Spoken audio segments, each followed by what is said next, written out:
ประกาศขายดินด่วนบ้านเสียงดาเมืองไซเศรษฐานครหลวงเวียงจันทน์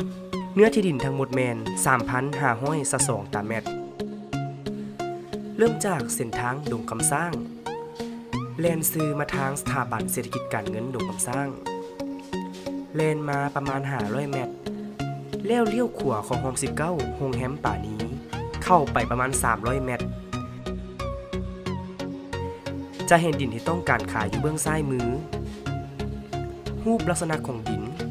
เป็นดินเปล่าวางถมแล้ว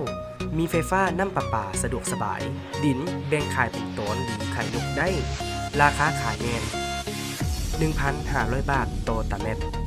ราคาสามารถต่อรองกันได้ใบตะดินขอบท้องและโอนให้พร้อมเลยสามารถปลูกสร้างเป็นโรงแรมห้องแถวและที่พักได้เลย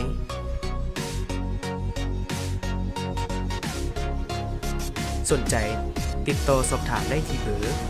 020-2841-5289 และ 020-5504-6703